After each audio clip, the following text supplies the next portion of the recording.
The Joe Rogan Experience. The thing I'm excited, and I have to bring it back to my stupid plug, but the garden show. I used to do it. It was normal to do the garden for me before, which is not a good thing. Right. Like I remember Chris Rock saying to me once after a show at the Garden, he's like, "You like this is like a club for you where you try shit out now." Because I did it like 5 times in a week. I just take the subway, I take the C train up, do the Garden, and leave. Like I don't party after. I just do show. Right. But that went away, and I hadn't been there for a while. But now, to me, this one show, there's like this very exciting thought. Yeah. To just do one. And the set I've prepared for it is not a rock star set. It's pretty gritty. It's pretty. I mean, it all kills. It's similar to what I saw at the Creek. Yeah, I've been working on it since. So there's a lot of new stuff. Yeah, but it's the idea of being surrounded by these 18,000 people in this elite arena and saying some of this stuff, but also knowing that I've crafted it, so it's not just reckless. You know what I mean? Right. I'm really excited about. 38 years in comedy, I don't get that excited, but I'm really excited. I'm excited about for it too. I love that you've made this return, and then you experienced a bunch of resistance, but now it's kind of gone. And just keep doing it. Just keep doing it. Yeah, and now you're doing shit that's really being recognized. Like you won a fucking Emmy. Yeah, I got a Grammy. I got a Grammy that was back. Yeah, that was amazing. Nice. It's nice. And I think you won a Grammy for the special. It was very funny, but I think the next one was. I think Sorry was even better. Thank you, man. I really Thank do. You. Sorry was amazing. That got nominated for a Grammy, so we'll see what happens. I hope it wins. Yeah, we'll see. I'd love it if you won 2 years in a row. I want to see nice. people get crazy. Like, fucking whatever. bullshit. Whatever. God damn it. I loved it. I got so angry when people were calling out your that leaked set. Yeah, when people are mad. Because to me, it was like, that's what he's always done. This is great stuff. Like but not only that, you hadn't done stand-up in 10 months.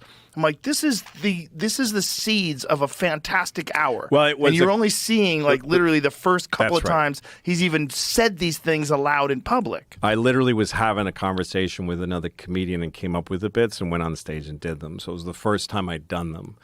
And I just got so excited to be back on stage because I had taken a long time off, and there was resistance coming back. But I was in a club with my crowd for the first time, and so I was. It was the only thing I regret is it was reckless because my life was very precarious. Things were tough, and things were tough for my kids.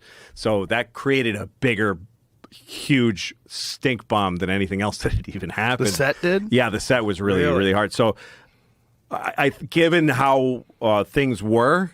I probably could have made jokes about a couple other things. I don't believe I did anything wrong. You did what you've always done. I do. I've always done this. The way it works is I say stuff that is the wrong thing to say. I hear the resistance to it, and then I work with it, and it takes a few shows for it to be a safe bit to do. But there's a few audiences that and that audience actually didn't mind it, but it's not for regular consumption. It's like watching somebody practice piano and going like he sucks or it's not, it wasn't supposed to.